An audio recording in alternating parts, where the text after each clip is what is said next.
सज्जन पुरुष में महाराज जी मुझे कुछ उपदेश दीजिए, अपना शिष्य बना लीजिए। महाराज जी ने कहा बैठो, 3 दिन हो गया बैठे बैठे। अब महाराज जी की प्रतीक्षा करता रहा वो पुरुष कि महाराज जी मुझे शिक्षा तो देते नहीं। दूसरे दिन कहता महाराज जी आप बड़े त्यागी हैं, महाराज जी आप बड़े त्यागी हैं, महाराज जी आप बड़े त्यागी हैं। और महाराज जी तो अपना भजन करें, काम करें, पूजन करें और समय मिले तो थोड़ा भक्तों के बीच में सत्संग करें और उसके बाद महाराज जी बड़े त्यागी हैं। तो महाराज जी ने कहा इधर आओ बेटा। आया महाराज जी ने कहा सुन बेटा, हमसे बड़ा तो तू त्यागी है। क्यों? कहा भैया हमने क्या त्याग किया? कहा तुमने भगवान का त्याग किया। कहा तुमने भगवान का त्याग किया। महात्मा कहते हैं, संत कहते हैं बेटा मैंने इस भगवान के लिए तुच्छ जगत का त्याग कर दिया। मैंने कीमती भगवान के लिए तुच्छ जगत का त्याग कर दिया और तू तो हमसे बड़ा त्यागी निकला कि कीमती भगवान को तुच्छ जगत के लिए त्याग दिया। हमने तो जगत का त्याग किया भगवान के लिए, कीमती भगवान के लिए, और तूने कीमती भगवान का त्याग किया तुच्छ जगत के लिए। तू तो हमसे बड़ा त्यागी है। भैया ऐसे त्याग नहीं चलता, ऐसे दान नहीं चलता, ऐसे भगवान की भक्ति नहीं चलती है। भगवान की भक्ति में समर्पण होना चाहिए। भगवान सबको मौका देते हैं, ऐसा नहीं है।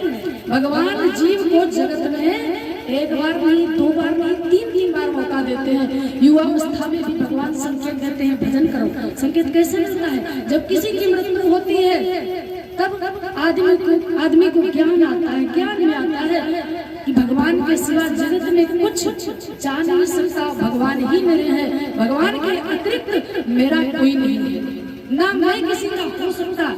और फिर सत्संग जहाँ पर होता हो वहाँ पर ईश्वर परमात्मा की याद आती है कि नहीं याद आती है कि भगवान ही सर्वस्व है, भगवान के सिवा कुछ भी जगत में नहीं है।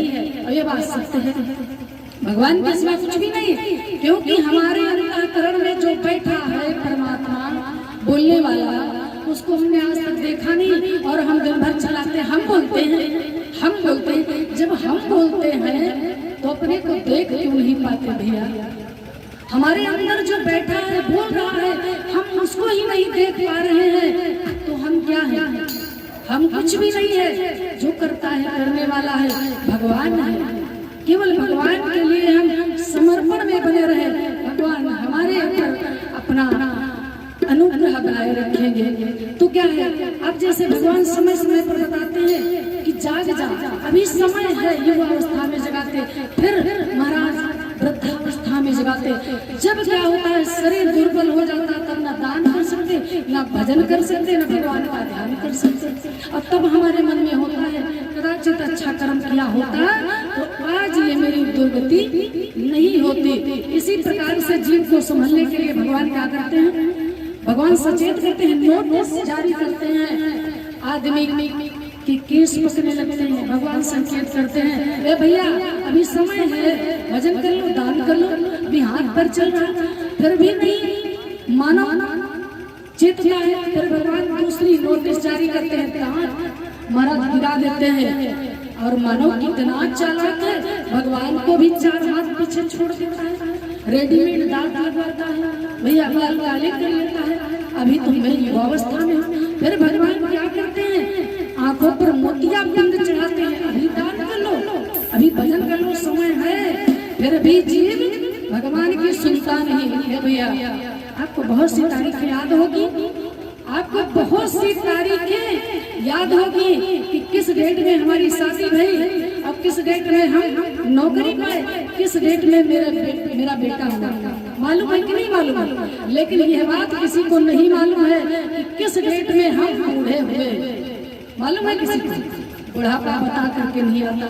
जरा अवस्था है ना, जरा देवी है, ये कभी बता करके नहीं आती है। इसीलिए दान कर लो, भगवान का भजन कर लो। कभी कहता है कि जगत में, भैया साउंड वाले कुछ समझ में तो आते नहीं, कंफ्यूज हो रहे हैं कि जगत में कोई न परमानंद, जगत में कोई न परमानंद जगत में, कोई न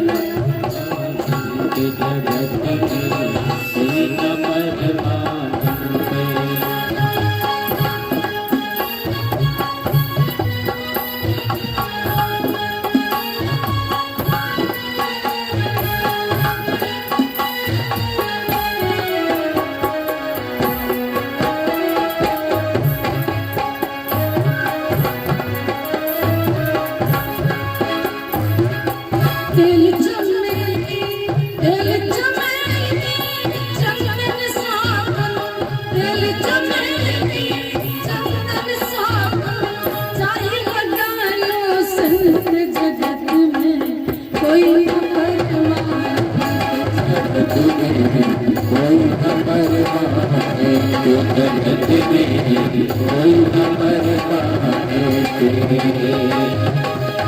चमेली चंदन सावन, चमेली चंदन सावन, चाहे लगा लो संत जगत में, कोई न परमानंद जगत में, कोई न परमानंद